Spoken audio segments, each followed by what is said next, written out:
Olá, vocês! Estamos muito contentes em poder ter esse encontro marcado.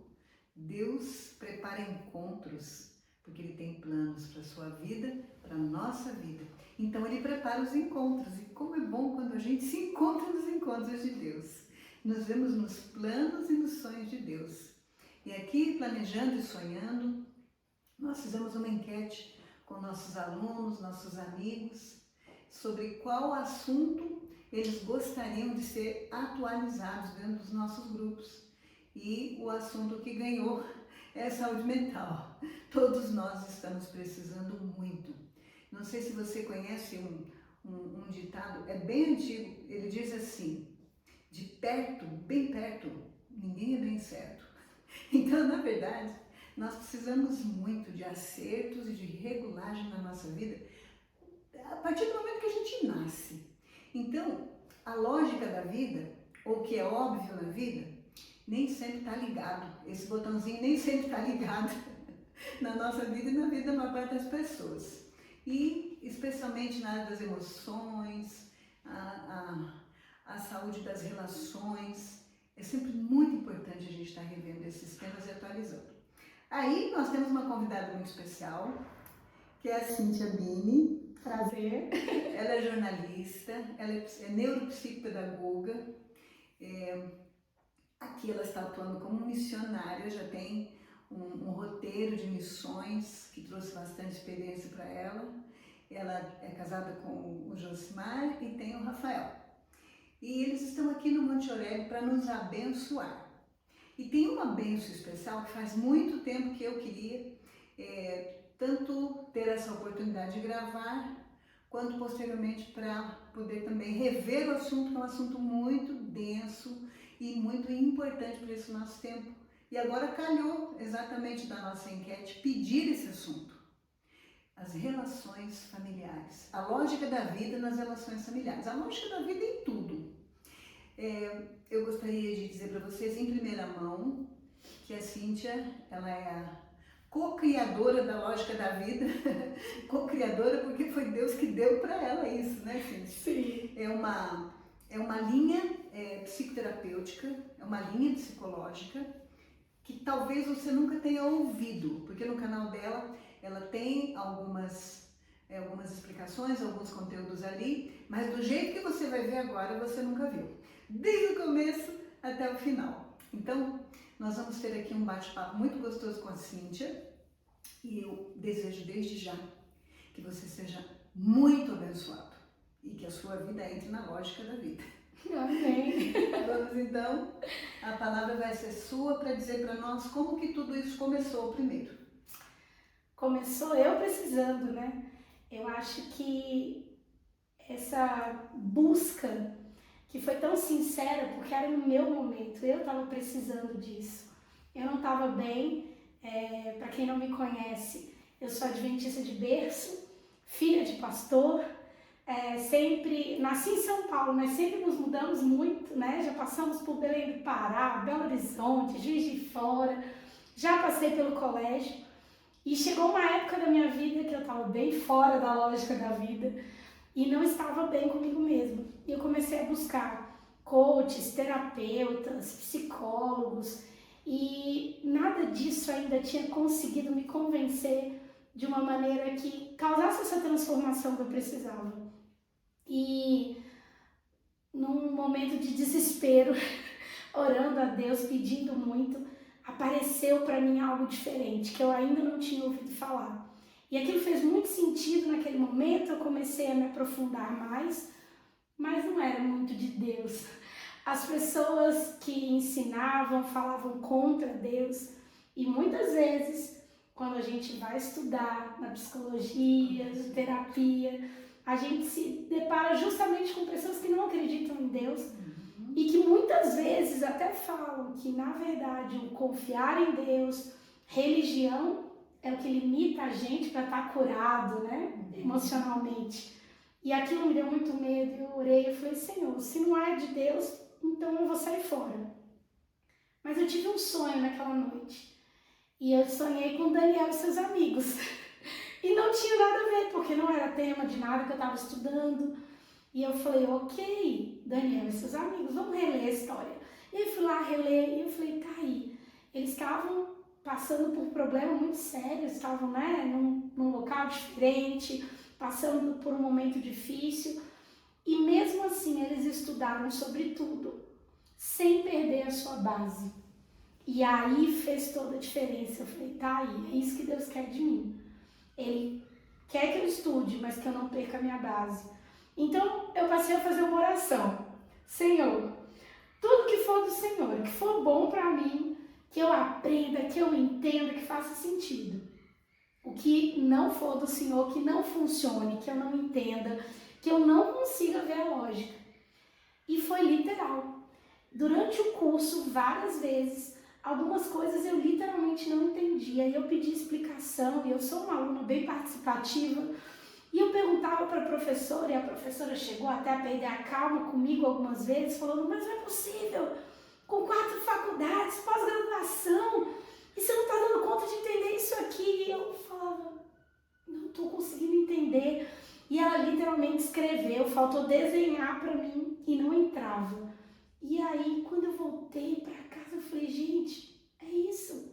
Eu tinha orado para não entender. Lembrou da oração. Tá tudo certo. E eu, que legal, voltei pro curso, continuei, me formei com a melhor nota do curso, tirei 100 em tudo. E eu falei, ok. E quando eu comecei a ver isso funcionar na minha vida, eu falo que a gente como terapeuta, a gente precisa fazer terapia primeiro de frente pro espelho. Exatamente. É o primeiro ponto. Se você não cuidou de você, se você não se curou, se você não conseguiu superar aquele desafio, me desculpa, mas você não vai dar conta de levar ninguém adiante, porque você só vai até onde você já foi. E isso falava muito alto para mim.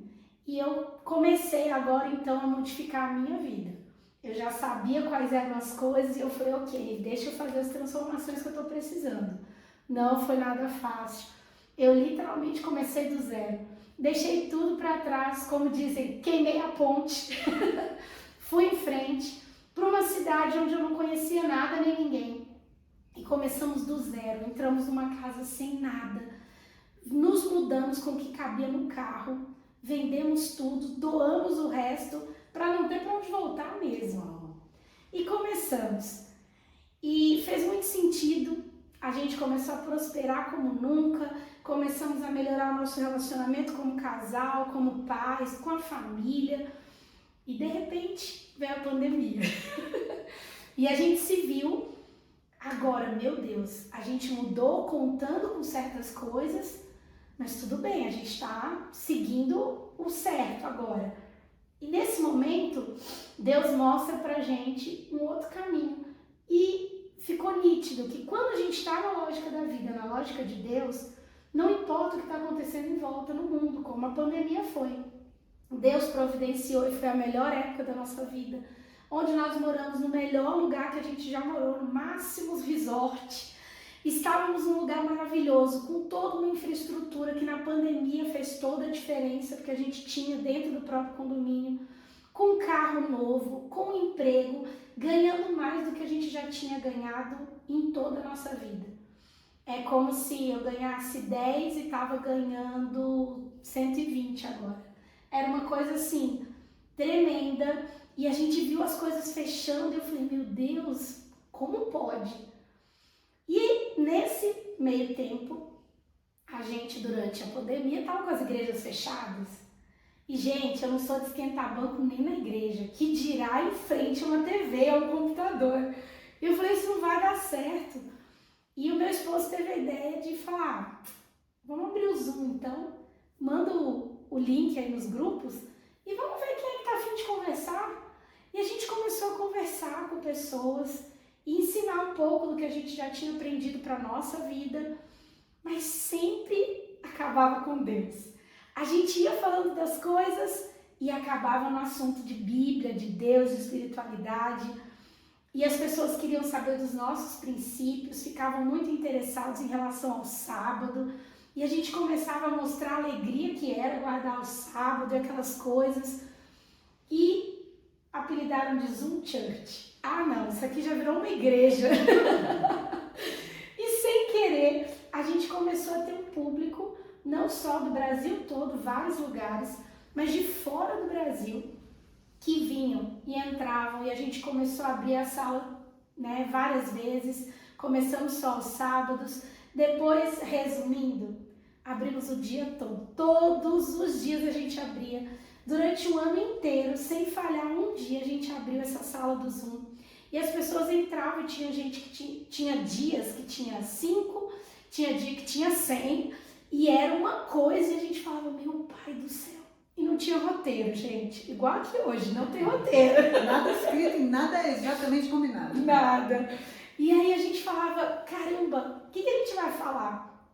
E a gente orava, cantava e abria para as pessoas se abrirem.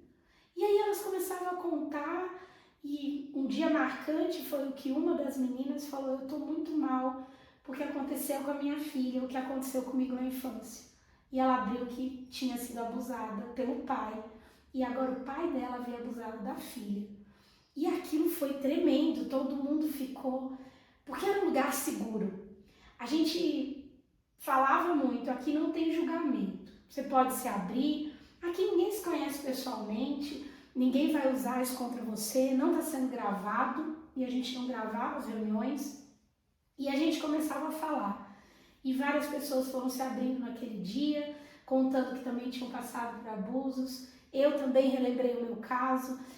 E aí fui falando como eu tinha superado, explicando para elas como eu tinha conseguido ressignificar isso tudo, como eu tinha entrado na lógica da vida, o que o abuso lá atrás tinha feito que eu repetisse toda a minha vida no vitimismo, porque lá atrás eu não fui enxergada como uma vítima, então agora eu procurava repetir isso na minha vida. E eu sei que cada vez que a gente conversava sobre esses assuntos, às vezes financeiro, às vezes de relacionamento, de diversas coisas, a gente foi notando que tudo isso, mesmo quando a gente falava das consequências psicológicas, do que a gente precisava fazer, no fundo era tudo que a Bíblia já dizia. E aí a gente se tocou da lógica da vida segundo a Bíblia. E aí a gente começou a se perguntar e formular isso sobre diversas áreas. Teve um dia que a gente entrou às 4h30 da manhã, abrimos o Zoom e a gente ficou horas, foram mais de 12, 15 horas que a gente ficou direto. E todo mundo falando e a gente orando e comentando os assuntos, e quando a gente via, tinha passado horas a gente ali. E nesse dia específico, eu fui falando e fui conectando e as ideias foram vindo. E eu falei, não sou eu que estou falando isso. Sabe quando você tem a nítida sensação, você fala, mas eu não sei disso, eu nunca tinha pensado nessa ordem, com essa lógica. E a gente ia puxando e eu falei, meu Deus, como o Espírito Santo está usando isso aqui. E a gente conseguiu entender como nosso jeito de funcionar, os traumas da nossa infância, os nossos traços, né, de personalidade, influenciam no jeito da gente, inclusive, lidar com Deus. E aquele dia foi assim, um boom. E a gente falou, nossa, e todo mundo, meu Deus, a gente tinha que ter gravado isso, e a gente lá realmente... Mas não se gravava, né? Era um dos princípios. E eu comecei agora a trabalhar em cima disso. Falei, ok, quando a gente tem uma lógica da vida, o que é que a gente imagina? E até brinquei, né, no dia e acabou pegando esse exemplo. Se eu vejo uma máquina de lavar, eu sei que o criador da máquina de lavar tinha um propósito com ela, lavar roupa. Ele criou ela toda, o sistema dela para funcionar e tal. Mas se eu cismar que eu quero fazer macarrão na máquina de lavar, não vai ser uma boa ideia. Ela não foi feita para isso. Provavelmente vai fazer uma meleca, depois eu não vou conseguir limpar ela direito, vai ter um mau funcionamento, porque ela não foi criada para fazer isso. Mas eu posso usar a máquina do jeito que eu quiser. Mas se eu quiser a máxima performance daquela máquina, eu preciso entender como era a mente de quem a criou, qual é o objetivo que ele criou aquela máquina, como ele pensou para ela funcionar da melhor maneira. Então eu falei, quem é que nos criou? Deus. Onde é que está nosso manual de instrução? Na Bíblia. Então vamos para a Bíblia e vamos entender qual é a lógica. E aí a gente pegava pela Bíblia e se a gente for lá no início, quando Deus nos criou, Gênesis 1:26, né? A gente vai ver que ele criou a gente para dominar, para governar a terra, os animais, para dominar sobre tudo, e ele repete várias vezes. E depois ele deu uma segunda missão, que foi multiplicar e encher a terra. Mas era isso. Quando ele pede para cuidar do jardim, a gente até brinca, né? Mas cuidar do jardim é o quê? Rastelar, arrancar a erva daninha, igual a gente faz aqui, né? Podar. Não, naquela época não caía uma folha, não tinha erva daninha, não precisava rastelar. Mas aí a gente compara, quando um pai ou uma mãe, você já deve ter feito isso, dá um presente para o seu filho. E aí eu falo, olha, Rafinha, eu tô te dando isso daqui, olha que lindo. Mas olha, cuida. Mas eu não estou falando, eu acabei de dar uma bicicleta pro Rafinha, mas eu não estou falando para ele, Rafael, coloca a bicicleta lá, deixa ela na caixa e não usa. Não é isso. Eu quero que ele desfrute, ande, brinque, corra, mas para tomar cuidado, porque é algo dele para ele desfrutar. A mesma coisa o jardim. Então a gente brincava, né? Para que a gente foi criado? Para desfrutar. Só que nesse desfrute, infelizmente, entrou o pecado. E enquanto não tinha o pecado, eu brinco que era um mapa mineiro. Sabe o mineiro, quando você pergunta, ele fala assim, vai reto, reto toda a vida. Era esse o mapa de Deus, era reto toda a vida. Agora, com o desvio que o pecado trouxe, já não era mais óbvio. O óbvio era desfrutar, se multiplicar, cuidar ali do jardim, desfrutando. E agora já não era mais isso. Teria que lavrar a terra, teria dores, colheria com suor, teria que construir, teria que fazer tantas outras coisas por causa da mudança do clima, dos animais que ficaram perigosos e tantas coisas que vieram com o pecado. Então, Deus falou, opa, eu preciso dar um mapa para esse pessoal. Porque antes era reto toda a vida, não precisava anotar nada, não precisava de GPS, é reto toda a vida. Agora não é mais. E toda vez que a gente entra num atalho, num desvio, é pior ainda, porque você não faz a mínima ideia de para onde você está indo. Não tem, às vezes, a rota correta.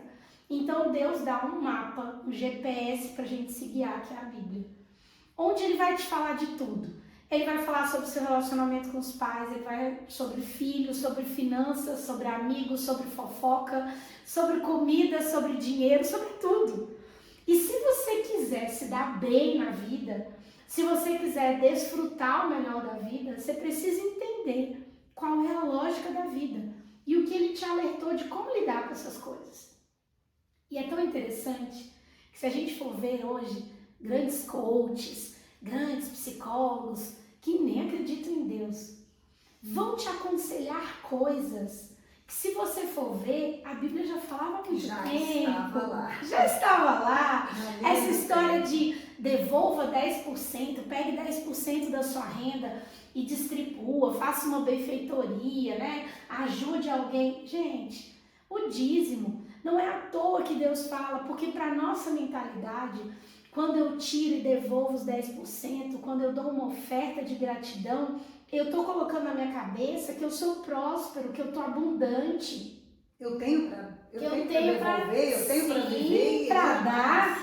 Já quando a gente fica tentando contar cada centavo, eu não dou nada. Não, eu sou alguém que está precisando, que está o tempo todo no limite. Começa a atrair esse tipo de coisa. Aí a gente vai falar sobre pais. E na Bíblia já falava, deixa pai e mãe. Casou? Deixa pai e mãe. E aí você fala, você vai por qualquer coach de casamento, de relacionamento. Se o casal tá lá grudado no passado ainda, na família de origem, vivendo os problemas com pai, com mãe, com sogra, sogro, não vai dar certo. Até mesmo o trabalho, né? Uma empresa familiar, os filhos, eles tendem a manter, a dar continuidade dos problemas empresariais da família. Sim. Ele precisa sair. Isso tudo a Bíblia já dizia, né? A gente não encontra nenhuma história na Bíblia, Deus falando, volta, constrói puxadinho lá perto do seu pai e sua mãe. Fica todo mundo junto ali, não, sai da tua terra, sai da tua parentela, vai para um lugar onde eu vou te mostrar. Não é lá, nem Jesus ficou aonde ele estava, com a parentela dele. A missão dele foi fora, ele ficou lá até o tempo necessário depois. A gente precisa saber qual é o tempo do parto materno, é o parto que a mãe traz para o mundo. E o tempo do parto paterno, que é quando o pai, manda para a vida. Tem pai que não quer mandar, né? E aí eis o problema, todas as vezes que a gente não está na lógica da vida, a gente vai começar a identificar onde começam e onde terminam os nossos problemas. Sim. Então, quando a gente entendeu que a lógica da vida era um homem encontra uma mulher, se casam, ok? A mulher engravida, vou ter filhos, o filho está aqui no colo, protegido pelo pai, para ela poder maternar. Depois ele vai aqui, começa a olhar o mundo através dos olhos do pai e da mãe. E aos poucos ele começa a olhar para onde o pai e a mãe estão olhando. E quando a gente vê isso se repetindo, aí ele daqui a pouco vai se parto paterno, vai para a vida, vai encontrar uma companheira que também vai fazer esse mesmo movimento. Quando a gente entende isso, e entende que a nossa missão agora não é só mais o desfrute, a gente precisa agora, o nosso propósito, a nossa criação era para desfrutar e governar. Esse foi o propósito que nos criaram. Com o desvio do pecado, Deus deu uma missão. Uma missão foi algo extra. A gente não foi criado para isso, mas a gente recebeu uma missão especial depois do desvio, que é qual? Achar as pessoas que também estão perdidas, indicar o caminho correto para a gente poder voltar para o desfrute. Então, quando a gente entende essa missão, tudo que eu vou fazer agora aqui na Terra, para eu viver bem enquanto eu não estou voltando para o desfrute, para o reto toda a vida, eu preciso das orientações que Deus me deu no GPS. Para as pessoas que estão perdidas, eu preciso apresentar o GPS. Enquanto isso, Deus me dá instruções de como é que eu vou viver da melhor maneira aqui, porque eu ainda estou no mundo de pecado. E aí ele me dá orientações sobre tudo. Então, ok, para se casar, né? E quando se casa, deixa pai e mãe. Então, para cá eu tenho a vida, prosperidade, eu tenho projetos, tá para frente, futuro, família atual. Para trás, eu tenho morte, passado, família de origem. A família de origem veio primeiro que eu, e agora estou eu aqui no presente e o meu futuro. Cada vez que eu tô indo pro futuro, e a gente brinca que são as perninhas, né? Perninha do relacionamento, a perninha do financeiro. Tem que andar junto, ninguém vai saci pererê pra vida. Ou você vai com as duas ou não vai. E é tão interessante isso, que tem gente que fala assim, nossa, olha, tô sendo promovida no trabalho, tô bem, tô ganhando dinheiro, e a perninha do dinheiro tá indo, e a perninha do relacionamento tá ficando. Daqui a pouco, do nada, a pessoa bate o carro, se endivida, aí volta. Volta para onde estava a outra perninha, porque ela não tem um relacionamento ainda. Quer ver o oposto? Tá num relacionamento. Mas a gente tá tão bem, tá namorando, ficou noivo, mas nada do financeiro vir. Daqui a pouco dá ruim, porque a gente sabe que o relacionamento, para você seguir, precisa do financeiro. E aí daqui a pouco dá briga, e aí, nossa, porque ele tá me enrolando, não quer casar, e volta a perninha junto. Agora, se eu tô andando com os dois, eu tô evoluindo no relacionamento, eu tô evoluindo no meu financeiro, quando eu me caso, né, eu recebo uma promoção, eu quero comemorar com a minha família, a gente vai melhorando, a gente vai andando para a vida. Quais são os problemas? Começam todos quando a gente desanda da lógica da vida. Então eu comecei a prosperar, tô aqui, é primeiro só o marido e a mulher, né, mas de repente a gente está tão grudado com a família lá de trás. E aí o marido recebe a ligação da mãe, né? Filho, mamãe tá precisando, e lá vai, sai daqui e vai atender a mãe. Quem fica no lugar dele para te proteger? Não tem. Perdeu a lógica da vida. Cada vez que a prioridade é a família de origem e não atual. Mas eu precisei emprestar dinheiro pro meu irmão. Mas eu precisei ir lá ajudar. E para trás. É como se eu recebesse vida e falasse assim, mas eu vou jogar para trás. Sabe, para trás eu estou jogando para o passado, para a morte. Cíntia, mas eu não posso ajudar então a família? Depende. A gente precisa entender como é isso. Porque se a gente está querendo realmente ajudar, Eu vou ver qual é o comportamento daquela pessoa. Por que ela está escolhendo? Porque tudo na vida são escolhas. Deus te deu livre-arbítrio para você usufruir dele. E tem gente que infelizmente faz isso da forma bem errada. Sim. Mas tudo são escolhas.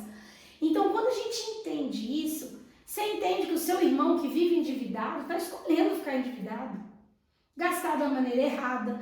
Não fazer a economia que você faz. E aí daqui a pouco não paga, daqui a pouco cria problemas. Você já emprestou dinheiro e teve problema? Eu já. E eu aprendi bem a lição. Então, quando a gente entende que a gente precisa respeitar as escolhas e o aprendizado de cada um, eu brinco que tem gente que tem a dorzinha de estimação. Tenta botar a mão na dorzinha dele para resolver. Ele não quer resolver. Aquela dorzinha de estimação é a desculpa para ele não dar certo na vida. Se você for lá e resolver, como é que ele vai falar agora que ele não... A culpa é dele? Não. A culpa é minha, eu boto em quem eu quiser.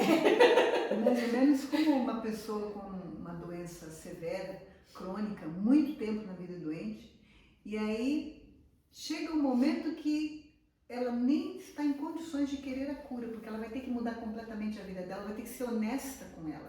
Ninguém mais do lado, cuidando, ajeitando, fazendo tudo por ela, vai ter que começar a viver dentro da lógica da vida. Vamos parar de dar os devidos descontos, porque ela está doente. Não, agora ela está boa, ela precisa fazer. Vai ter que trabalhar. Né? Então, quando você entende a lógica das coisas, você precisa entender que cada problema, cada doença, cada dificuldade, ela tem provavelmente um ganho indireto. O que é o ganho indireto? Vamos para um exemplo simples. Eu não estou aguentando meu trabalho, tá difícil, estou cansada, mas eu não quero falar, porque eu não quero dar o braço a torcer. Aí eu escolho ter uma gripe. Aí eu vou para casa, ganho um atestado e tô em casa, penso, ai gente, eu detesto estar de gripe, mas tá bom aqui porque eu consegui a folga que eu queria. Olha o ganho indireto. Enquanto eu precisar ter um ganho indireto, eu vou atrair os problemas. O meu corpo sabe que ou eu paro, ou ele me para com uma gripe para eu me cuidar, ou então eu vou acabar tendo uma estafa no trabalho.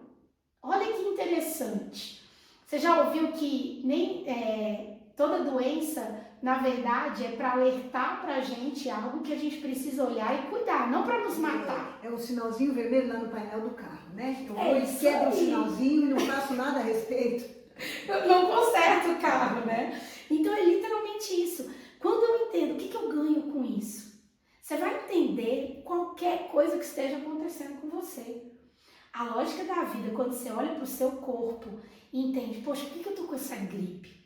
Por que eu tô com essa garganta doendo? O que eu não tô querendo falar? O que eu tô precisando perder a voz, ficar cego, parar de andar porque eu não quero fazer tal coisa, ao invés de falar que eu não quero, mudar minha atitude, Não.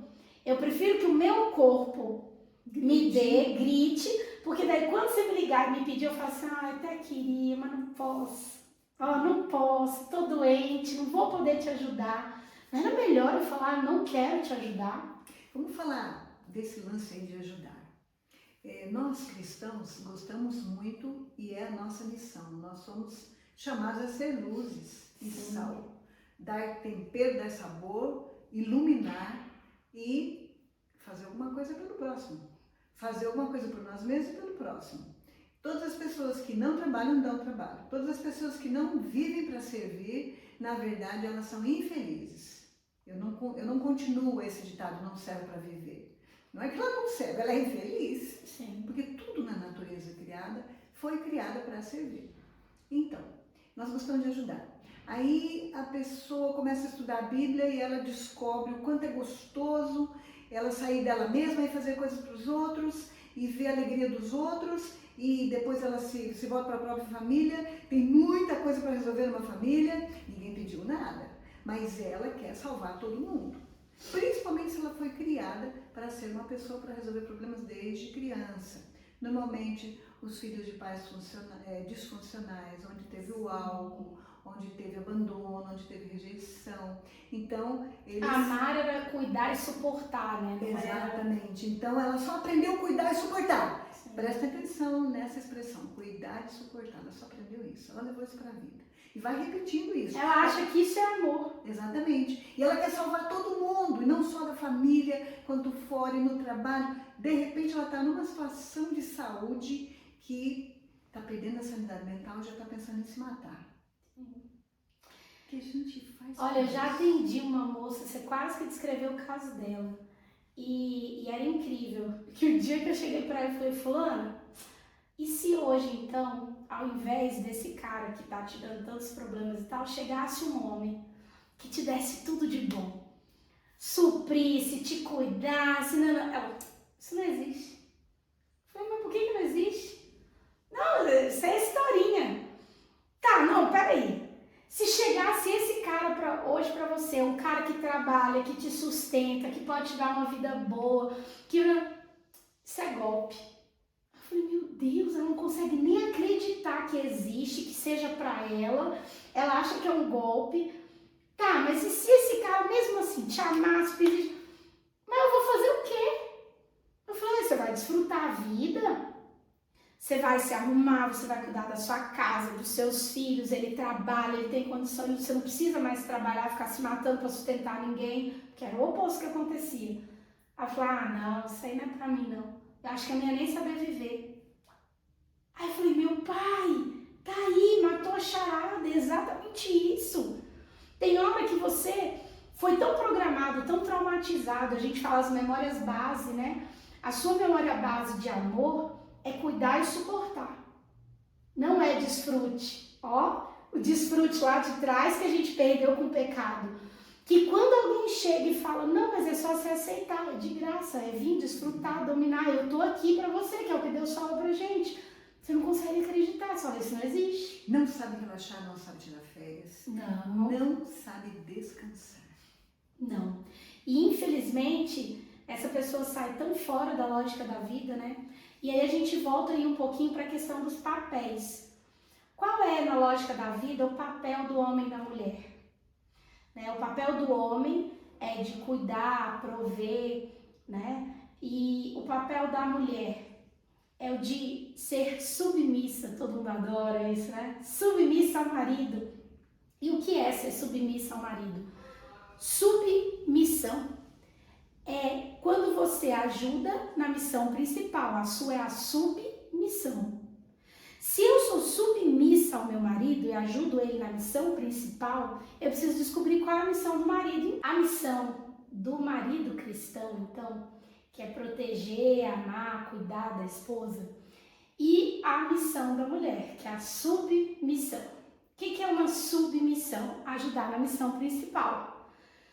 Só que o que as mulheres não se tocaram ainda, de ser submissa, é que você tem que ter certeza qual é a missão do seu marido. É a primeira coisa. Se o marido é cristão, ele é comprometido, ele vai entender que a missão dele é ser o sacerdote do lar, guiar, proteger, prover e amar essa família enquanto ela está no desvio, para levar todo mundo para o desfrute de novo. Exatamente. Deveria ser de todo marido, de todo bom pai de família. Essa é a missão. Essa é a missão.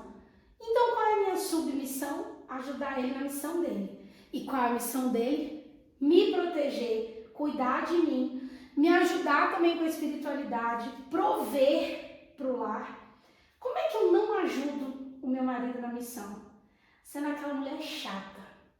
O marido chega, saiu para trabalhar, tá cansado, chega em casa e eu, cobrança no ouvido do marido. Ele chega, a casa tá toda bagunçada, as crianças tudo descabelada, brigando. E ele fala, meu Deus, queria voltar pro trabalho. Ou ir pro bar. Ou ir pro bar. O meu pequeno grupo seguro. Né? E aí você pensa, é isso que é ser uma boa esposa? Não, eu não tô ajudando ele na missão dele. A hora que ele chegar, se ele encontra uma esposa legal, receptiva, com uma comidinha gostosa, com a casa levemente organizada, com as crianças, né? E aí ele chega e fala, ai, meu lugar seguro, como é bom eu estar aqui, vontade de amanhã ir lá matar outro leão por conta dessa família. Exatamente. Agora eu chego e é uma mulher que só reclama, que só me cria problema, que tudo tá ruim, que não me ajuda, porque se é submissão, o meu marido não está tendo ideias de como trabalhar, lá no emprego dele não está tão legal, ou ele está precisando da minha ajuda para enxergar alguma coisa que ele não enxerga. A gente é opositor idônea, né? Então, ajudar o meu marido nessas coisas, para quê? Para que ele tenha mais energia, mais disposição para me proteger, para cuidar de mim. Gente, ser submissa para um cara que quer cuidar de mim, tá ótimo, me ajoelho, não tem problema não. Sou submissa. Agora, eu ser submissa para um cara que não tá afim de cuidar da família, que não tá nem aí com nada, que não leva em consideração a missão que Deus deu para ele, que não é um sacerdote no lar, que só tá preocupado em ganhar dinheiro, realmente não é bom ser submissa para um cara desse. Porque Deus me mandou ser submissa para um cara que, se preciso for, dá a vida por mim. Exatamente. Porque é igual a igreja. É a lógica da Bíblia. Da Bíblia, é a lógica da vida da Bíblia. Se eu estou sendo submissa para esse cara que dá a vida por mim, gente, um cara que dá a vida por mim, e não é o cara que vai lá e morre por você, não. É o cara que vai todo dia e mata um leão por dia. É o que vive é o que por você. Vive por mim. É como para Deus. Não, eu estou disposto a ser, né, tudo para Deus. Eu encontrei Jesus e eu dou minha vida pela causa de Deus. Eu morro. Ele não está pedindo para você morrer, ele está pedindo para você viver por ele. É muito mais difícil. Morrer parece até fácil certas horas. Então, quando a gente entende essa lógica, ok. Então, eu ser submissa, eu deixar que o marido seja o cabeça, eu ajudar ele nessa missão, ele levar em consideração, porque se a missão dele é me proteger, olha só, às vezes eu não ajudo nem nisso, né? O marido tá lá, tá dirigindo, aí eu vou sair do carro, em vez de esperar o marido abrir a porta do carro para mim, eu já vou sair, daí pum, vem um carro, atropela, e aí? Não deu nem tempo do marido proteger, porque você não deu a chance dele ser o protetor, de ir lá abrir a porta para você, te ajudar a descer uma escada, subir uma escada, mas não, tem mulher que é independente, sai fazendo tudo. Então, tudo isso, você entende que é meio óbvio, é lógico? Quando a gente quando a gente tá por dentro dessa lógica. Qual seria a lógica, então, em relação aos filhos, né? Os filhos a gente educa, a gente cria como flechas, né, para serem mandadas, né, para ir para o mundo, para ter o parto paterno na hora certa. Então, existe o período da vida, sim, que os filhos vão ficar em casa, vão ser protegidos, até os 7 anos, tem que ter muita disciplina para realmente educar os filhos da maneira correta, porque está formando caráter. Depois é ali preparando para eles interagirem com o mundo de forma segura. A partir desse momento, eu preciso ser uma boa mãe, um bom pai, eu preciso ser desnecessário. Eu educar um filho na lógica da vida é eu ser um pai desnecessário. Por quê? Porque eu eduquei ele também na parte financeira, emocional, espiritual, física, que se eu vier a faltar, quando eu fizer o parto paterno, ele não vai ficar me ligando, falando, pai, me manda dinheiro, pai, tô aqui com algum problema, pai, você parar, vou voltar para casa. Não vai ter. Porque eu sou desnecessário, porque eu ensinei tão bem para ele que hoje ele faz boas escolhas. A mãe suficientemente boa e o pai suficientemente bom. Nem mais e nem menos. Nem mais nem menos. Desnecessário não é inexistente. Tem gente que se assusta. Como assim, Cíntia, desnecessário? Desde pequenininho. Se o seu filho já dá conta de amarrar o cadastro, você não ensina e fica amarrando porque ele é devagar, você não está sendo desnecessário. Se ele já dá conta de pegar uma água, mas você bota o filtro lá no alto e toda vez que ele quer água ele tem que pedir para você, isso não é ser desnecessário. É não criá-lo para a vida, né? É desde pequenininho. Todas as fases você vai vendo. O que ele já dá conta de fazer? O que ele já está pedindo? Ok. Ah, Cíntia, ele quer, minha filha de 2 aninhos quer escolher roupa. Não tem como deixar ela escolher roupa? Tem. Só que você vai dar os limites. Como que é? Põe 3, põe 4 ali. Aqui são as roupas de ir pra igreja. Exatamente. Aqui são as roupas de casa. Aqui as roupas de sair. Olha, a gente vai sair, vai lá, escolhe dentro disso aqui qual é a roupa que você quer. Dá escolha para ela dentro daquilo ali. Sim. Ela não pode escolher. E aí a gente vai treinando. Você já viu que tem marido que até hoje fala assim, escolhe a roupa aí pra mim. Eu conheço. Gente, não sabe escolher uma roupa. Porque a mãe treinou escolhendo. Então, quando a gente quer realmente ensinar para a vida, a gente ensina a pessoa a lidar com tudo. Não é depender de mim, não é fazer por ele. Você entende que a gente volta de novo nessa questão da ajuda às pessoas? Tem gente que a gente assume a responsabilidade pelas consequências do que ela fez e ela nunca vai aprender. Porque cada vez que ela endivida, a gente empresta dinheiro. Cada vez que ela se lasca, a gente bota para dentro de casa de volta. Cada vez que ela tem um problema, eu vou lá brigar por ela, para ela não ter que resolver. Sendo filho ou não sendo, essa é a atitude do Salvador. Sabe aquela criança, pode ser você, hein? Pensa aí, que só conseguiu enxergar valor nela mesma se ela estivesse salvando alguém, ajudando alguém, resolvendo um problema. Aí é o padrão de vida, é a lógica de vida que ela conhece. Aí aquelas pessoas que supostamente ela está ajudando nunca vão sarar, nunca vão ser ajudadas. Ela cria dependência emocional com essas pessoas. Aí ela não pode ir embora, não pode ir para a vida porque ela tem que ficar ali cuidando dessas pessoas. Aí ela depois se sente mal, porque normalmente a gente descobre que estava carregando pelos outros e estava carregando lixo. Tinha uma cliente... Essa é boa, hein? Presta atenção. Que ela era já aposentada. É porque eu já ouvi em outros momentos, quando ela veio pra cá, e eu achei excelente essa analogia de carregar o lixo do outro. E ela falava assim, poxa, eu moro lá do outro lado da cidade, a minha filha não trabalha, ela mora lá, mas todo dia eu tenho que sair daqui para ir levar minha neta na natação, para ir levar minha neta no piano, para ir buscar e trazer, e a minha vida agora tá por conta disso. Eu falei, mas vida de vó não era para ser assim. Qual é a lógica da vida para a avó? A avó vai participar dos momentos gostosos e de desfrute com a família. Se ela foi realmente desnecessária, ela não é para ficar assumindo funções que são do pai e da mãe. Mandando dinheiro, pagando conta, cuidando dos filhos que não são seus, porque os netos também não são. E aí a gente começou a conversar, e falou, mas é que eu fico com dó, né, vai que... Aí eu falei, ok, vamos fazer um teste? Conversa com a sua filha. Fala que você não vai mais poder levar, se ela pode assumir, pelo menos da natação, para você ter uns 2 dias aí de folga. Aí ela ligou para a filha dela para falar. Quer saber? Nem precisa, mãe. Ela nem gosta de ir para natação, toda vez ela chora, eu tenho que brigar com ela. Ela nem queria mesmo.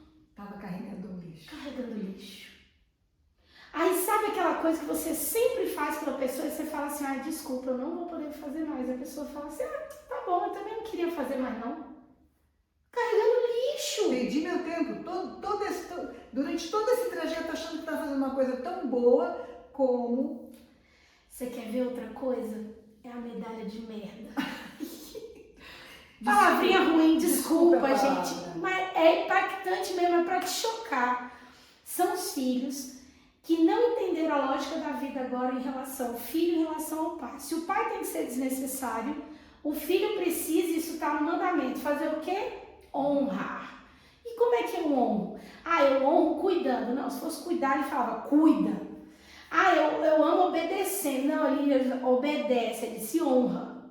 O que é honra? Honra ao mérito. Já recebeu aquelas medalhinhas? Honra ao mérito. Você fez alguma coisa que mereceu uma honraria. Isso é honrar.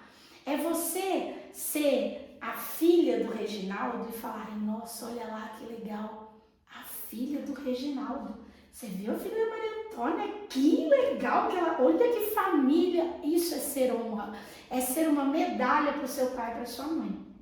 É fazer da sua vida tão extraordinária que isso vai honrar os seus pais. Sabe por quê? Deus é tão sábio nas regras. Eu amo a sabedoria de Deus quando a gente entende essa lógica da vida. Imagina se ele fosse falar de roupa e ele tivesse que ter uma apostila de cor, de tecido, de moda. Ele fala, não, é modesto e decente. Olha que maravilha. Aí ele vai falar sobre pessoas. Ama ao teu próximo como você ama a si mesmo. Faz para ele o que você gostaria que fizesse para você. Quer regra mais áurea que essa? Para o pai e a mãe. Honra. Faça da sua vida extraordinária para ser uma honra.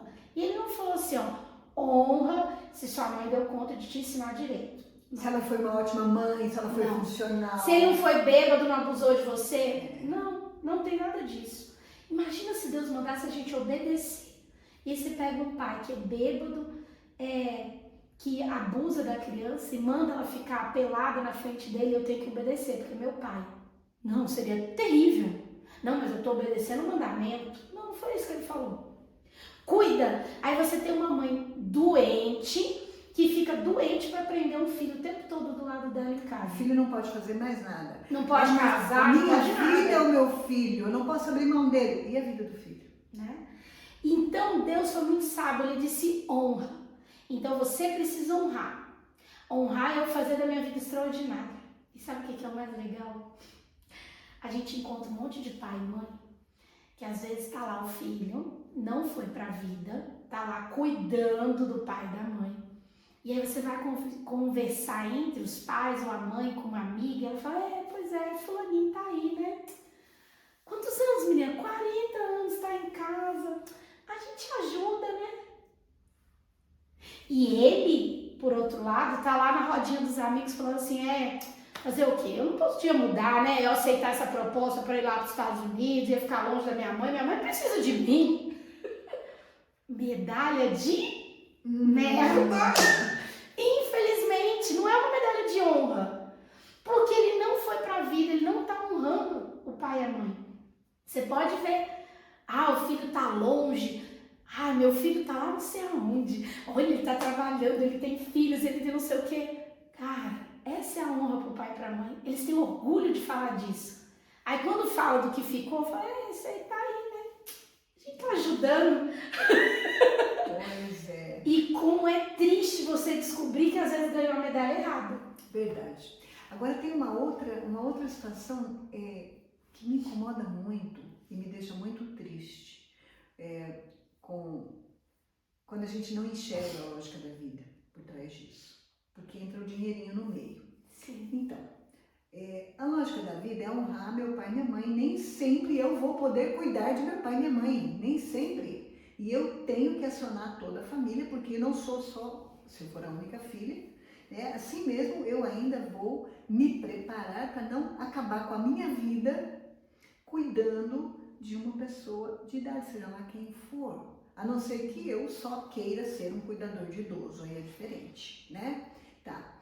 Mas suponhamos aí que as duas perninhas não funcionaram, né? As duas estão meio bambas, principalmente a das finanças, ficou lá para trás. Uau! Se eu trouxer fulano de tal ou meu pai e minha mãe para casa, eu vou cuidar? Às vezes eu até nem quero cuidar, mas são duas aposentadorias e uma gorda que vai ficar comigo, porque eu estou cuidando. E aí você traz para dentro de casa. Mesmo que não seja aposentadoria gorda. Só que aí tem um seguinte, filho não prospera, filho depende. Quando o filho volta para perto do pai e da mãe, o financeiro dele começa a piorar. Mesmo usando o dinheiro do pai e da mãe, né? Mesmo. Inclusive. Principalmente, porque daí ele vai parar de ver o dinheiro dele entrando, o dinheiro dele vai sumir, vai aparecer problema de tudo quanto é jeito, e ele vai voltar a ser filho dependendo do pai e da mãe. Tá, cada vez que a gente faz esse movimento, tô indo para trás, tô voltando para a família de origem, não tô cuidando da minha família atual, não tô dando prioridade para o presente, muito menos investindo no futuro. Tô voltando para trás e tem gente que faz isso de outras maneiras. Quer dizer, minha família falava que eu não ia dar nada, né? Pois eu vou lá, eu vou mostrar que eu dei conta. Foi para trás. Por vingança, por orgulho. Pois eu vou dar certo na vida para eu ir lá fazer pelo meu pai e pela minha mãe. Eles fizeram as escolhas deles. Se eles não prosperaram, se eles tinham problemas, foram as escolhas deles, era o que eles davam conta de viver. Infelizmente, tem uma frase que é muito forte, e a primeira vez que eu ouvi, eu quis literalmente bater na pessoa. E ela me disse assim, você tem a vida que merece, com requinte de detalhes, foi tudo escolha sua. Gente, eu quis matar essa pessoa, eu queria bater literalmente nele. Eu falei, você tá de brincadeira, eu não escolhi isso. Escolheu. Regra do livre-arbítrio é soberana. Nem Deus te obriga a fazer as coisas, Ele não te usa de marionete, Ele não manipula as coisas na sua vida. Ele só age quando você permite. Se você resolveu permitir, também é responsabilidade sua, porque foi você que permitiu. Ele é ético até com o diabo. Até com o Inclusive diabo. com o inimigo. Brinca com o inimigo. Fica brincando com as coisinhas do inimigo para ver se vai ser poupado. Deus é justo até com o diabo. Então, quando a gente entende que tudo são escolhas, a gente entende que uma escolha como pai, como mãe hoje, é escolher se preparar para ter uma velhice onde eu não vou ser um peso para o meu filho. Se tiver que precisar de ajuda, se tiver que ser uma mala, ocasionalmente, que seja uma mala Com rodinha, com rodinha, bonita, leve, perfumada, gostosa de carregar. Porque, infelizmente, é claro, teve gente que não teve essa instrução antes. E aí vai falar assim, poxa, Cíntia, mas e aí, meu pai e minha mãe estão lá. Não, você tem que ter prosperado tanto, tá fazendo tão bem a sua parte da vida, que você tem como pagar alguém para voltar lá e ficar lá onde você não deve deixar a sua família atual para voltar e cuidar. Aí eu abandono? Não, você vai continuar fazendo igual, indo lá, visitando, indo lá, conversando, levando para passear, se encontrando em momentos e datas boas. Você não vai ficar indo lá porque você não é médico, não é enfermeiro, não é Uber. E às vezes a gente assume todas essas funções, porque eu tenho, que não tem quem leve para o médico. Meu amigo, hoje tem vários serviços que você paga e a pessoa faz isso por você. Não, mas aí eu paro minha vida e eu distribuo entre os irmãos, cada um para o fim de semana e tem que ficar lá com o pai, com a mãe. E aí eu começo a ver que o casamento do outro que resolveu ir para lá cuidar tá ficando mal, que a família, queria viajar, não pode, que eu tenho que cuidar do meu pai e da minha mãe. Tá dando ruim, saiu da lógica da vida. Toda vez que eu vejo que tá fora da lógica do casal, olhar para si, olhar para os filhos, olhar para a vida, vamos lá. Um casal agora ganhou bebê. E aí fica todos dois olhando pro bebê, ai que lindo, nossa vida, ai vidinha da mamãe. Opa, se tá todo mundo olhando pro bebê, quem é que tá olhando pra vida? Imagina como se fosse um carro. Acabou de ter um bebê dentro do carro. Todo mundo agora olha pro bebê, quem está dirigindo? Quem é o principal que vai ter que estar dirigindo? O pai. É ele que vai olhar mais para a vida agora do que a mãe. E a mãe vai estar olhando mais para o filho, trocando fralda, amamentando. Nesse momento eu sou mais mãe, menos mulher. Até eu me fazendo desnecessária como mãe, voltando à proporção, me tornar só mulher e poder deixar a função de mãe. Porque agora o pai fez o parto paterno. O filho agora vai casar, vai virar pai, vai virar... Deixou de ser meu filho? Não, mas eu não tenho mais a mesma função de mãe, de cuidar, de não, vem cá, não me pediu autorização. Como assim viajou e não me avisou? Não, se você fez um papel de ser desnecessário, tá tudo certo. Seu filho tá vivendo e vivendo bem. Então eu pago alguém para fazer esse cuidado por mim, não tem problema nenhum, sem... mas a minha mãe é dramática. Ela falou de já se viu. Ela só quer filho tal. E só tem que vir aqui, eu só aceito ela colocar no Tem muito isso, tem muito isso. Sua mãe tá doente. Agora você vai entrar na chantagem dela, na chantagem emocional, na doença emocional dela e deixar a sua família ficar doente para você resolver o problema da sua mãe, que quem deveria estar resolvendo é o seu pai. A gente tem uma analogia que a gente fala que é um barquinho no meio do oceano.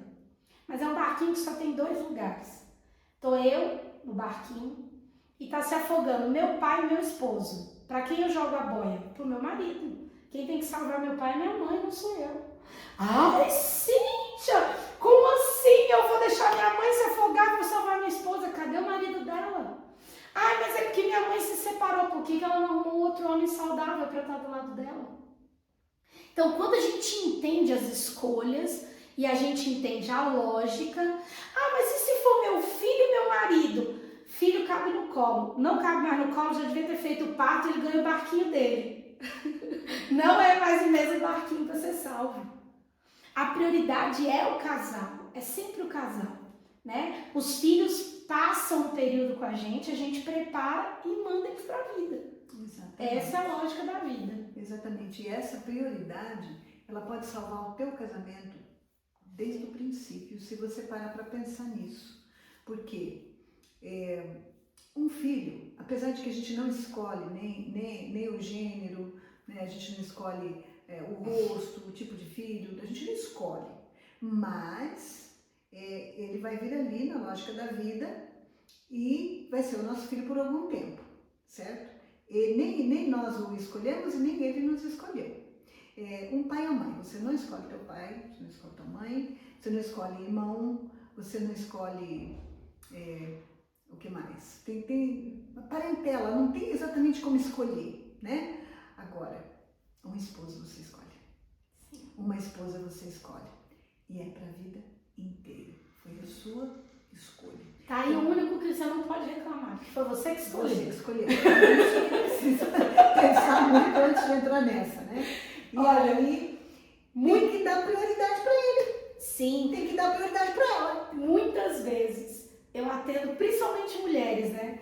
Que chegam e falam, e meu marido isso, porque você não conhece, ele é assim, ele é assado. Eu falo assim, interessante. Mas ele não era assim antes, não? Já para pra pensar. Aí eu, não era assim, ele era melhor, ele ficou assim depois. Ah, ok. Agora então me explica, como é que alguém tão inteligente, bonita, saudável e tal como você escolhe um cara justo assim? Porque se o problema é dele, vamos entender aí por que você, sendo tão saudável, escolheu ele. E aí a gente entende a questão da união de dores. E eu vou te dizer, quem se une por dor, se une mais forte do que quem se une por amor. Muitas vezes o seu trauma se encaixa tão bem com o seu marido, que você não vai largar dele, vai ter um casamento longevo perfeito para os dois que estão precisando de completar as dores um do outro. É o que bate com o que apanha. Aí fala assim, não, o problema é o marido. Aí ela larga do marido aqui, vai pro Japão, ela vai achar um que bate também. Ela vai procurar um que já está fazendo aquilo que ela acha que é o certo. Não, era perfeito. Depois que começou, pois o seu inconsciente se conecta, ele já sabia que ele era assim. Ou ele provoca essa reação no outro pela dor que você tem. Então, quando a gente entende que a gente precisa ser um bom ímpar para atrair um bom par, a gente começa a cuidar disso muito cedo. E aí a gente precisa entender que na lógica da vida, quando eu sou bebê, eu tô com a minha mãe na barriga. Eu saí, eu começo a entender um pouco que eu sou e a minha mãe é outra. Aí eu começo a olhar o mundo até lá pelos 2 anos através dos olhos da mãe. Eu olho para minha mãe e vejo como ela lida com a vida, com as pessoas, com o mundo, e é através dela que eu vou aprender o que é a vida. Que é a vida e como que eu tenho que me posturar. Sim, como é que ela trata o diferente, como é que ela trata o papai que é diferente dela. E não é diferente de, eu sou menino, então eu vou ser igual ao papai. Não, é o diferente em relação à minha mãe, porque eu ainda me entendo com minha mãe. Então como é que ela trata quem é diferente dela? É a base que você vai instalar na criança para como é que ela vai lidar com o diferente, com o sexo oposto, com a escolha e as opções sexuais na vida adulta. É através dos olhos do que ela viu da mãe. Ok, depois ela começa a ver agora o mundo. Tem outras pessoas, o papai, o irmão, o vovô, a vovó. E eu começo a aprender com essas pessoas. Quando eu entendo que eu estou formando esse olhar através dos olhos, principalmente do pai e da mãe, as minhas memórias bases. Aí imagina, né, a criança aqui de frente olhando para o pai e a mãe, e ela olha para o olhinho do papai e o papai está o tempo todo bravo, que aquele trabalho não presta, porque eu odeio trabalhar, porque eu detesto. O que a criança vai aprender sobre trabalho? Que horrível! Quando ela olha para os olhinhos da mãe e a mãe está o tempo todo cansada, estressada, não gosta de fazer as coisas de casa, porque eu detesto cozinhar, porque o seu pai é terrível, não me ajuda. O que ela vai aprender sobre relacionamento, sobre casa, sobre casamento, família? Aí os dois estão o tempo todo falando que tudo é caro, que não tem dinheiro, que o problema é o Lula.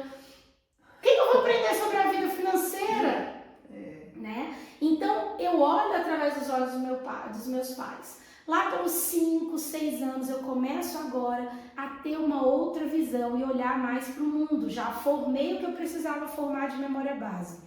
agora eu vou para a vida. E agora eu olho para a vida e olho para os meus pais. Olho para a vida e olho para os meus pais. E é quando eu começo a ir para a escola, aí eu vejo a visão do professor, do amiguinho, do porteiro, do pai do outro, e falo, em casa não é assim. E começam as comparações, eu começo a ver como é que são as coisas, começo a ser influenciado. E dependendo da base que eu peguei lá atrás, até a formação do meu caráter, é o jeito que eu vou lidar com a vida daqui pra frente. Exatamente. Eu falo que até os 5, 6 anos é quando a gente forma o nosso óculos de ver a vida. Se pra minha vida tudo é pesado, tudo é difícil, tudo é complicado, eu vou pra vida olhando a vida assim. A minha mãe, ela tem uma mania, né, de ter esse lado mais pessimista. É do traço. A mãe dela era assim, ela aprendeu a ver a vida assim. Aí eu brinco que uma vez a gente lá onde a gente morava no Espírito Santo, a gente passou e ela falou, olha, a loja está fechando. Eu falei assim, não, acho que não, deve estar reformando. Ela falou, não, está fechando, é a crise. Aí eu falei, tá bom, eu prefiro não discutir, né, concorda. Aí no outro dia a gente voltou, eu vi lá o pessoal mexendo, eu falei, não, acho que tá reformando mesmo. Falei, deve ter vendido, vai ver que vai abrir outra coisa aí. Passamos e estavam colocando o letreiro da loja. E era o mesmo nome da loja, mas agora um letreiro de ACM, bonito. E eu falei, olha, é a mesma loja. Ela falou, tá vendo? É a crise, teve que mudar tudo para ver se vende. Tem que ter razão. É o óculos de ver a vida. É uma história mais radical. Quando a gente coloca um óculos de ver a vida para alguém que já passou por um abuso. Então eu vou numa igreja e tá chovendo. E chega o irmão da igreja e oferece para ir lá pegar o guarda-chuva e me traz e cumprimenta. E eu olho e falo, sei lá, esse cara aí é meio estranho. E aí ele vem, senta do meu lado e oferece a Bíblia e fala, eu vi que você está assim, você gostaria? Eu falei, deu para entender? Porque o meu óculos de ver a vida, os homens para mim são interesseiros, vão querer alguma coisa, vão querer abusar. Então, quando você tem um óculos de ver a vida formado muito cedo, sobre finanças, sobre relacionamento, sobre religião, todo mundo é falso. Porque não adianta você ir para a igreja, cantar bonitinho, devolver o dízimo, chegar em casa na hora do almoço, ancião frito, pastor assado, irmão cozido. Esse é o motivo pelo qual muitos filhos de pais devotos, cristãos, consagrados, frequentadores de igreja, quando chegam na adolescência, um pouquinho depois, eles não querem nem saber de igreja. Por quê? Lá em casa, o diálogo é anti-igreja. E aí você pode achar que não estou fazendo nada demais, eu tenho maturidade, mas seus filhos não têm. E eles estão olhando através de você. Imagina a incoerência, ele vê você comendo irmão frito, pastor assado, depois convidando para almoçar, depois fazendo sorrisinho, ai que lindo, feliz sábado. Não dá. Sabe o que a vovó White fala sobre isso? A família come e se alimenta das cascas da vida das pessoas lá da igreja. Forte. É isso, né? Muito. Então a gente tem que tomar muito cuidado, porque os seus filhos estão formando o óculos de ver a vida até os 7 anos de idade. Lembra? Ensina a criança no caminho que deve andar. Na lógica da vida fica bem claro que depois disso, até quando for velho, não vai se desviar dele. Aí você fala, Cíntia, mas aí não tem como eu mudar? Não, não tem. Eu eternamente vou ser essa daqui, com esse mesmo perfil. O que eu tenho é como moldar o meu caráter.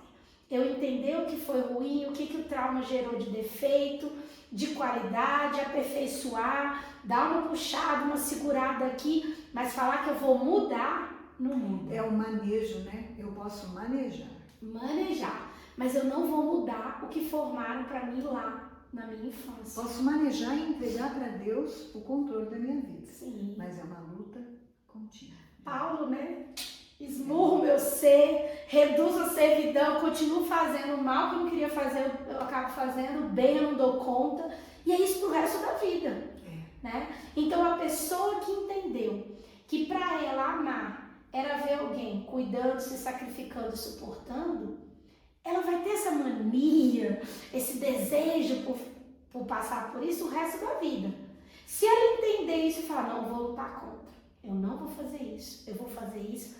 Quando ela diz um não para alguém, meu Deus, ela se acha egoísta, ela passa até mal para dizer não para o outro. Sim. Mas ela fala, mas eu vou resistir, porque eu sei que eu preciso mudar.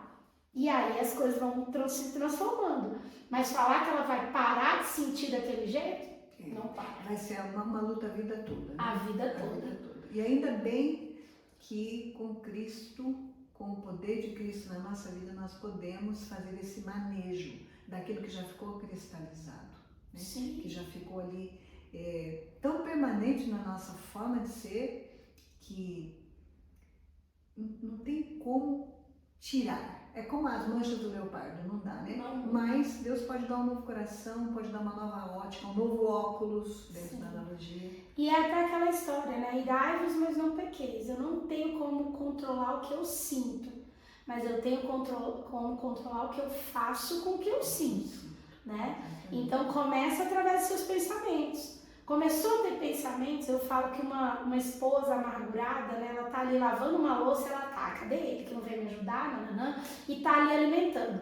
Aí o marido chega, oi amor, oi o quê? Eu já tava com 500 coisas aqui na cabeça, um monte de coisa. Que já alimentou sentimentos que a hora que ele entrou, eu já na ação. Um diálogo interno, né? Terrível, terrível. Sim, então eu tenho que controlar muito os meus pensamentos para que ele não vire um sentimento, porque sentimento você já não controla. Agora, você mesmo não tendo controlado e virar um sentimento, você ainda pode tentar controlar para que não vire uma ação. Isso. E isso só com o poder de Deus, não tem como. É verdade. Quando a gente entende agora isso tudo, para a gente finalizar, a gente precisa pedir muita força para Deus, para a gente não perder de vista o nosso caminho reto toda a vida, voltar para o desfrute. E não deixar de lado a nossa principal missão da vida.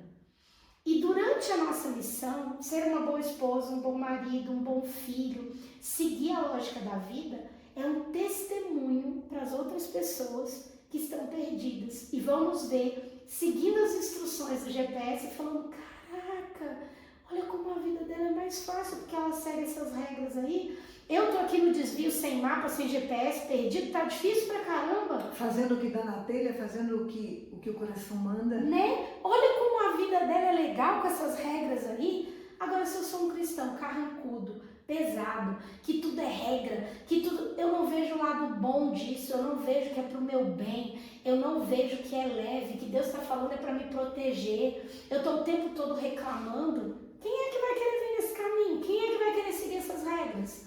Então eu preciso entender que tudo que Deus me fala é pro meu bem, porque Ele não é mais Deus ou menos Deus por eu guardar o sábado.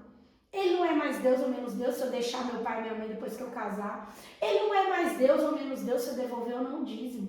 Ele não depende disso. Agora, eu sou mais Cíntia ou menos Cíntia. Eu vivo meu potencial máximo, seguindo as regras de quem me criou e sabe como eu realmente fui feito para funcionar ou não. E quando eu sigo isso, eu brinco que é antes, você tá na força do seu braço, remando cachoeira acima. Quando você entende que Deus está falando, ei, segue o fluxo da natureza, segue a lógica da vida, porque eu te criei foi para descer o rio, não foi para subir. Vai, desce. E eu viro o barco para o lugar certo. Parece que tudo começa a fluir e dar certo. As pessoas certas, os amigos certos, as propostas certas, eu começo a ganhar bem, eu começo a acontecer tanta coisa que eu só dou direção com o remo. Eu não preciso mais nem fazer aquela força toda. E muitos dos meus clientes, quando passam pelo processo da lógica da vida, do autoconhecimento, falam, Cíntia, você está de brincadeira. Eu não tô, parece que é sonho, me belisca, porque tá tão bom que eu acho que eu não tô nem conseguindo desfrutar. Agora parece que eu não preciso fazer nada, as coisas estão acontecendo. Eu saio para tomar um sorvete, a pessoa que senta do meu lado era o cara que eu precisava conhecer. É assim.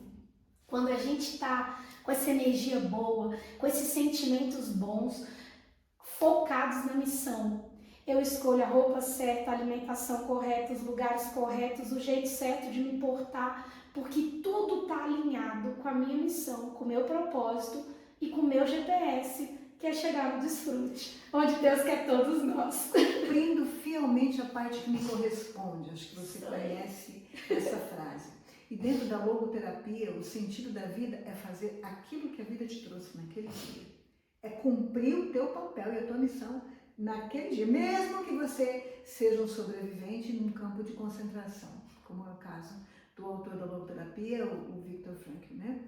E, para concluir, eu queria que você desse um passo a passo conciso da lógica da vida para uma vovó maravilhosa, que sabe fazer de tudo, neurodivergente, sabe aquele neurodivergente maravilhoso, que não tem o que ele não põe a mão que ele não consiga fazer? Ela sabe fazer de tudo, mas ela tem uma família que só depende dela para ser salva. Ela é a salvadora da família, tudo cai nela, tudo ela.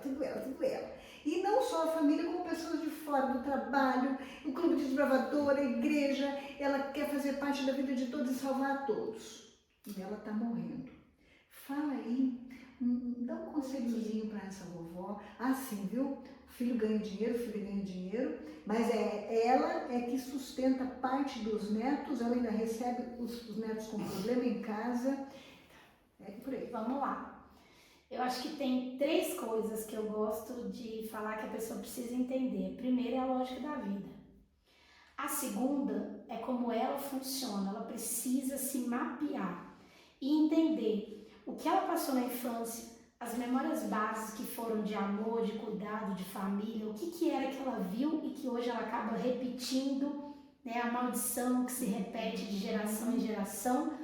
Que quando eu ouvia falar disso, eu falei, gente, que Deus malvado, né? Não tem nada a ver com meu bisavô, tô repetindo a maldição dele. Não é isso.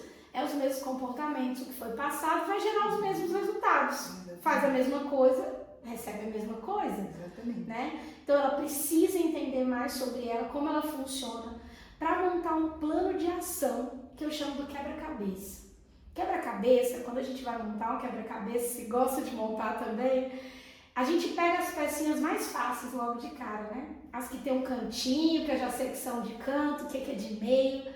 Mas se tem uma coisa quase que impossível, é quando você não sabe o que vai montar o quebra-cabeça, a imagem do quebra-cabeça. Então fica muito mais difícil você montar aquilo ali. Agora imagina se eu misturasse 10 quebra-cabeças diferentes, com fundo igual, num saco e pedisse para você montar o seu. E você não sabe a imagem que o seu monta. Você ia pegar pecinho de gente que não era do seu, ia misturar tudo. E às vezes a gente vê pessoas chegando, vovós, carregando um saco de pecinha que não monta coisa nenhuma. Porque você precisa entender qual é o seu quebra-cabeça. Como é que você faz isso? A fotografia. Como é que eu quero ser espiritualmente, emocionalmente, minha família, financeiramente? O que eu quero comer? Alimentação. Eu preciso olhar para mim e me autorregular como uma pessoa importante na presença de Deus. Sim. E aí eu coloco tudo por escrito. E aí eu monto como uma fotografia da minha vida, quando eu estiver na lógica da vida, com tudo que eu acredito certinho nas áreas. E o que eu sei que Deus quer para mim. Dentro da lógica da vida de Deus, sempre. Põe tudo no papel. Aí eu tenho essa fotografia. Agora, sabendo a fotografia, eu sei que pecinhas eu vou pegar. Então vamos lá.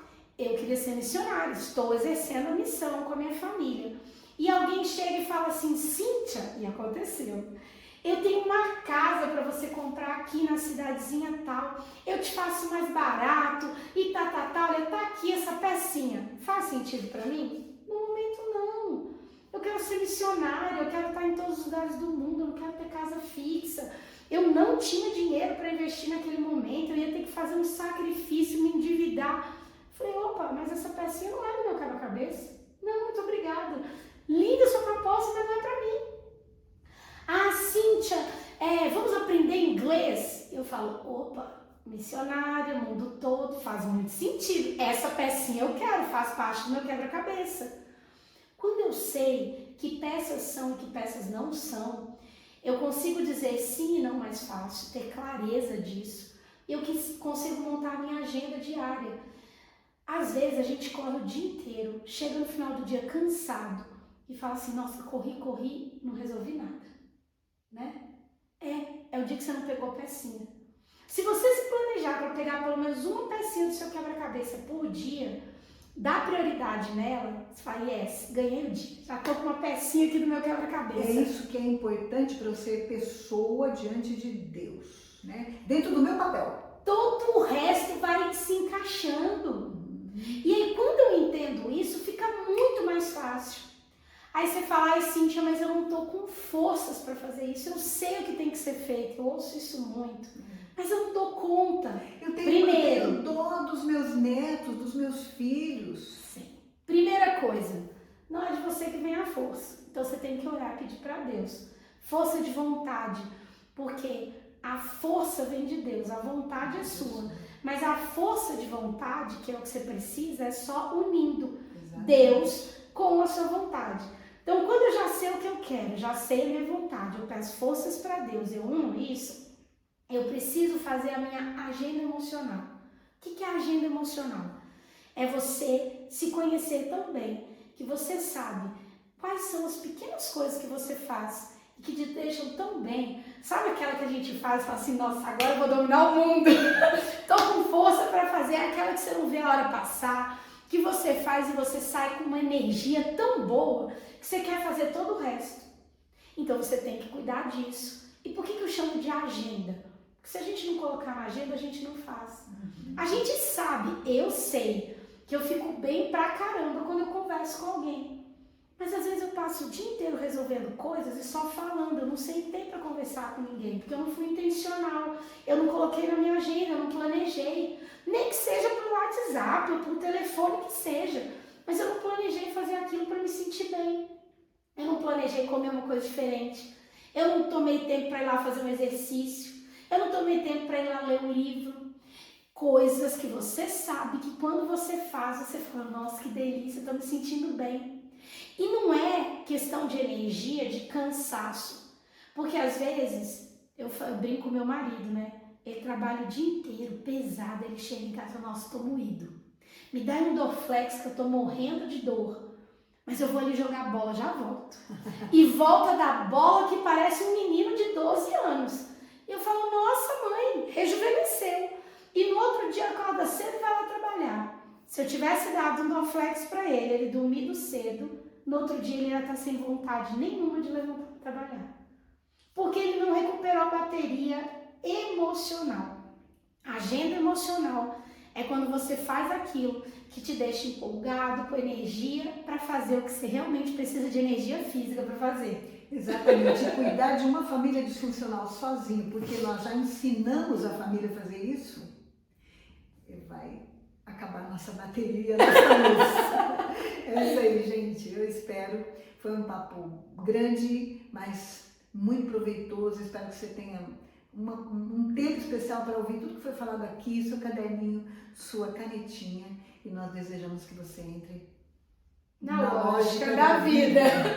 E se precisar de ajuda, se tiver alguma dúvida, nos escreva, chama no WhatsApp, que a gente vai ter o maior prazer em te ajudar. Exatamente. Então, até o próximo bate-papo aqui no Monte Alegre. Tchauzinho!